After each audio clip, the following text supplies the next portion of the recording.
আজকে আমরা সার্ভেইং 3 এর প্রথম অধ্যায়ের 3টি গুরুত্বপূর্ণ প্রমাণ দেখব। প্রথম প্রমাণটি হলো বৃত্তাকার বাঁকের ক্ষেত্রে প্রমাণ করো যে বাঁকের কেন্দ্রীয় কোণ প্রতিসরণ কোণের সমান। তাহলে এই প্রমাণটি করার জন্য আমরা একটি বাঁক এঁকে নিব। এ হলো বাঁকের প্রথম স্পর্শক বিন্দু, বি হলো বাঁকের শেষ স্পর্শক বিন্দু, এফ হলো ছেদবিন্দু, ফাই হলো প্রতিসরণ কোণ, থিটা হলো ছেদকোণ, ও হলো বাঁকের কেন্দ্র, ডেল হলো বাঁকের কেন্দ্রস্থ কোণ, আর ডি হলো বাঁকের ডিগ্রি অফ কার্ভ, এবি হলো বাঁকের প্রধান জ্যা। এখন সমাধানে আমরা লিখব যে চিত্র হতে পাই, চিত্র হতে এখানে থিটা এবং ফাই এই দুটি পরস্পরের সম্পূরক কোণ। এক কথায় এখান থেকে এই পর্যন্ত এক সরল কোণ। তো যেহেতু এক সরল কোণ, আমরা জানি এক সরল কোণের মান 180 ডিগ্রি। তার মানে থিটা প্লাস ফাই এই দুইটা যোগ করলে কি এতটুক হবে, এতটুক মানে এক সরল কোণ মানে 180 ডিগ্রি। সেজন্য আমরা লিখতে পারি যে phi plus theta equal to 180 degree. এটাকে 1 নাম্বার দিয়ে চিহ্নিত করলাম। এখন এ ও বি এফ চতুর্ভুজ হতে পাই, এ ও বি এফ চতুর্ভুজ হতে পাই। আমরা জানি চতুর্ভুজের 4 কোণের সমষ্টি 360 ডিগ্রি। তাহলে কোণ ও A F, O A F মানে এই কোণটা, প্লাস হলো কোণ এ এফ বি, কোণ এ এফ বি মানে এই কোণটা, তারপরে প্লাস কোণ এফ বি ও, কোণ এফ বি ও মানে এই কোণটা, তারপরে প্লাস কোণ বি ও এ, কোণ বি ও এ তার মানে এই কোণটা বা কেন্দ্রস্থ কোণ ইজিক্যাল টু 360 ডিগ্রি। এখন কোণ ও A F, O A F মানে এতটুক কোণ। যেহেতু এ বিন্দু স্পর্শক বিন্দু, তার মানে এতটুক কোণের মান কত হবে 90 ডিগ্রি। প্লাস প্লাস দিলাম। এখন কোণ এ এফ বি, কোণ এ এফ বি এর মান কত হবে থিটা, তার মানে থিটা দিব। আবার কোণ এফ বি ও, কোণ এফ বি ও যেহেতু বি বিন্দু স্পর্শক বিন্দু আর ওবি হলো বৃত্তের ব্যাসার্ধ এবং এফ বি হলো স্পর্শক, তো এক্ষেত্রে কোণ এফ বি ও মানে স্পর্শক ব্যাসার্ধের সাথে যে কোণ উৎপন্ন করছে এটা 90 ডিগ্রি হবে, সেই জন্য আমরা 90 ডিগ্রি নিলাম। তারপরে প্লাস প্লাস দিলাম। এরপরে কোণ বিও এ, কোণ বিও এ মানে কেন্দ্রস্থ কোণ যাকে আমরা ডেল ধরে নিছি, এজন্য ডেল দিলাম, ইকুয়াল 360 দিলাম। এখন 90 90 যোগ করলে 180, থিটা থিটা নিলাম, ডেল ডেল নিলাম, 360 নিলাম। এখন আমরা থিটাকে রেখে দিব, 360 রাখলাম, 180 চিহ্ন প্লাস এদিকে পাস করলে মাইনাস হয়ে যাবে, ডেলের চিহ্ন প্লাস এদিকে পাস করলে মাইনাস হয়ে যাবে। তাহলে থিটা থিটা রাখলাম, 360 থেকে 180 বাদ দিলে 180, মাইনাস ডেল নিলাম। এখন থিটা এর যে মান আছে 180 মাইনাস ডেল, এটা আমরা 1 নম্বরে বসাই দিব। তাহলে লিখব যে এখন থিটা এর মান 1 নঙে বসিয়ে পাই। তাহলে এখানে ফাই ফাই নিলাম আর থিটার মান কত 180 মাইনাস ডেল, তাহলে 180 মাইনাস ডেল নিলাম, ইকুয়াল 180 নিলাম। এখন ফাই ফাই নিলাম, মাইনাস ডেল নিলাম, 180 রাখলাম আর প্লাস 180কে এদিকে পাস করলে মাইনাস 180। তাহলে 180 থেকে 180 বাদ দিলে 0 আর মাইনাস ডেলকে এদিকে পাস করলে প্লাস ডেল, তার মানে ফাই ইকুয়াল টু কি প্লাস ডেল, এজন্য লিখছি ফাই ইকুয়াল প্লাস ডেল। তাহলে অর্থাৎ প্রতিসরণ কোণ ফাই ইকুয়াল টু কেন্দ্রীয় কোণ বা কেন্দ্রস্থ কোণ ডেল হবে। এক কথায় প্রতিসরণ কোণ এবং কেন্দ্রস্থ কোণ পরস্পরের সমান হবে। এখন আমরা দ্বিতীয় গুরুত্বপূর্ণ প্রমাণটি দেখব। প্রমাণটি হলো বৃত্তাকার বাঁকের ক্ষেত্রে প্রমাণ করো যে মোট স্পর্শক কোণ কেন্দ্রীয় কোণের অর্ধেক। তাহলে সমাধান করার জন্য আমরা হুবহু আগের মতো একটি চিত্র নিব, চিত্র নিলাম।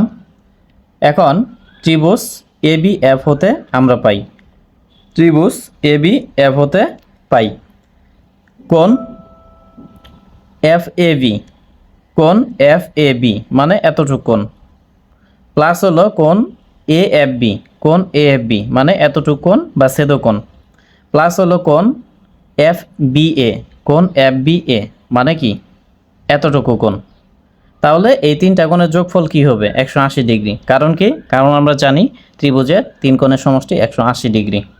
এখন এখানে এফ এ বি এটা কি? এটা হলো স্পর্শকোণ, যার মান আমরা গামা ধরে নিছি। এই জন্য এফ এ বির পরিবর্তে গামা নিব, প্লাস প্লাস দিলাম কোণ এ এফ বি, কোণ A F B. A F B কি? ছেদকোণ, যার মান থিটা ধরে নিছি। এই জন্য এ এফ বি এর পরিবর্তে থিটা নিব, তারপরে প্লাস প্লাস দিলাম, তারপরে কোণ এফ বি এ, কোণ এফ বি এ তার মানে কি? স্পর্শকোণ, যার মান আমরা গামা ধরে নিছি। এই জন্য গামা দিলাম 180 180 নিলাম।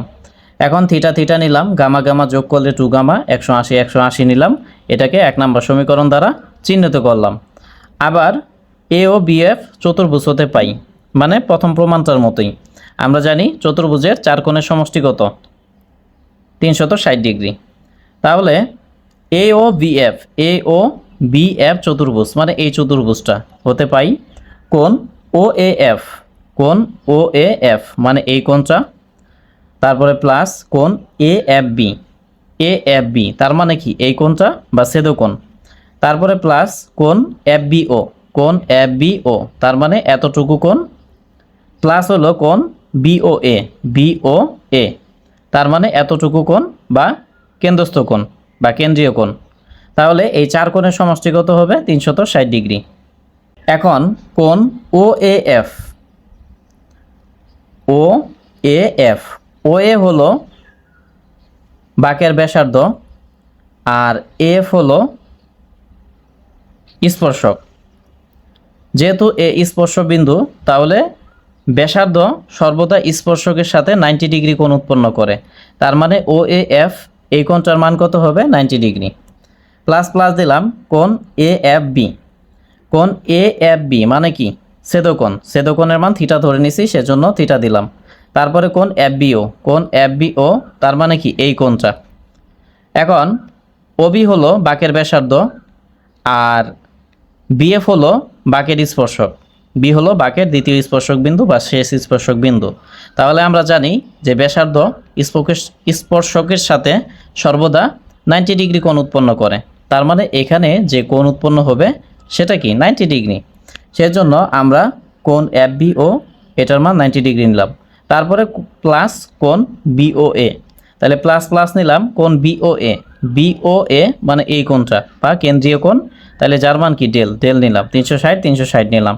এখন 90 90 যোগ করলে 180 ডিগ্রি, থিটা থিটা নিলাম, ডেল ডেল নিলাম, 360 360 নিলাম। এখন এখান থেকে আমরা থিটার মাত্রা বের করে নিব। তাহলে 360 রাখলাম, 180 চিহ্ন প্লাস, এটাকে এদিকে পাস করলে মাইনাস হয়ে যাবে, আর ডেল এর চিহ্ন প্লাস, এটাকে এদিকে পাস করলে মাইনাস হয়ে যাবে। এখন থিটা থিটা নিলাম, 360 থেকে 180 বাদ দিলে 180, মাইনাস ডেল নিলাম। এখন থিটা এর মান 180 ডিগ্রি মাইনাস ডেল, এটা আমরা 1 নম্বরে বসিয়ে দিব। তাহলে লিখব যে থিটা এর মান 1 নঙে বসিয়ে পাই। তাহলে থিটা এর মান কি? 180 মাইনাস ডেল, এই জন্য 180 মাইনাস ডেল নিব, প্লাস 2 গামা নিলাম, 180 180 নিলাম। এখন 2 গামাকে রেখে দিলাম, 180 মাইনাস ডেল এটাকে ডান দিকে পাস করে দিব। তাহলে এখানে 180 রাখলাম, প্লাস 180কে এদিকে পাস করলে মাইনাস 180 হয়ে যাবে, আর মাইনাস ডেলকে এদিকে পাস করলে প্লাস ডেল হয়ে যাবে। এখন 2 গামা নিলাম, 180 থেকে 180 বাদ দিলে 0, আর এখানে প্লাস ডেল, তাহলে জিরোর সাথে প্লাস ডেল হিসাব করলে কি বা যোগ করলে ডেল হবে।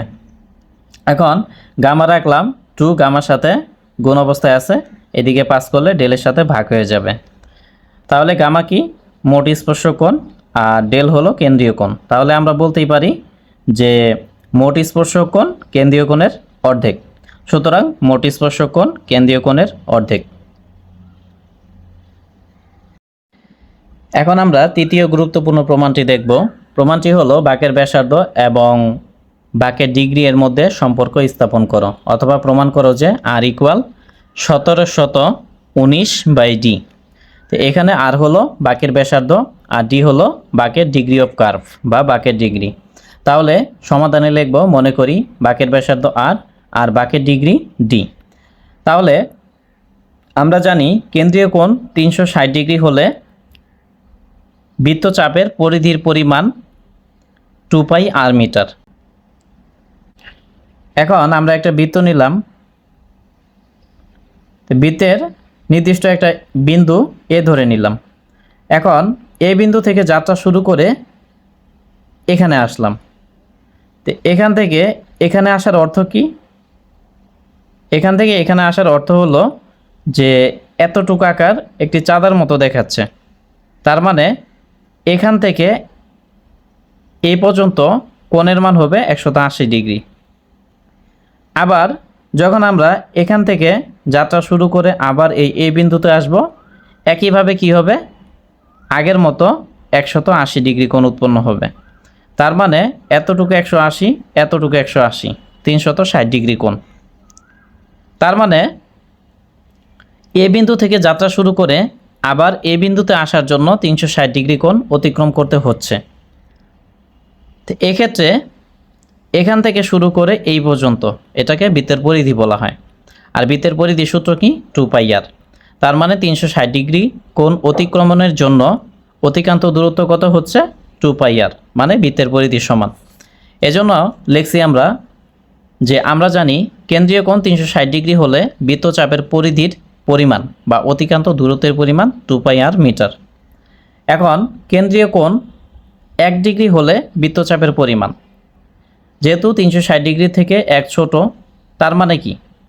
এই ক্ষেত্রে বৃত্তচাপের পরিমাণ কমে যাবে। যখন 360 ডিগ্রি কোণ তখন বৃত্তচাপের পরিমাণ কত? 2πr metre. তো এই ক্ষেত্রে যখন 1 ডিগ্রি কোণ নিব অবশ্যই বৃত্তচাপের পরিমাণ কম হবে। কমের জন্য 2πrকে 360 দ্বারা ভাগ করে দিলাম। এখন যে কোনো কোণ কেন্দ্রীয় কোণ d ডিগ্রি হলে বৃত্তচাপের পরিমাণ, তাহলে এই ক্ষেত্রে কি হবে? এই ক্ষেত্রে গুণ হয়ে যাবে। এজন্য 2πr এর সাথে d গুণ করে দিছি আর 360 নিছি। তাহলে যে কোনো কোণ d এর জন্য বৃত্তচাপের পরিমাণ কত? এত মিটার। এক কথায় 2πr × d / 360 মিটার। এখন আমরা ধরে নিব যে ধরি বৃত্তচাপের পরিমাণ 30 মিটার। 30-এর পরিবর্তে 25 ধরতে পারতাম, 20 মিটার ধরতে পারতাম। এক কথায় শিকলের চেন 20 মিটার, 25 মিটার, 30 মিটার ধরতে পারি। বা বৃত্তচাপের পরিমাণ আমরা কি পাইছি? 2πr × d / 360। তাহলে বৃত্তচাপের পরিমাণ 2πr × d / 360 দিলাম আর ইকুয়াল 30 দিলাম। দেওয়ার পরে এখন আমাদের টার্গেট আর এর মান বের করতে হবে। এই জন্য আরকে রেখে দিলাম আর বাকি যা আছে 2π, d, 360 এগুলোকে এদিকে পাস করে দিব। তাহলে 360 আছে ভাগ অবস্থায়, এটা 30-এর সাথে গুণ হয়ে যাবে।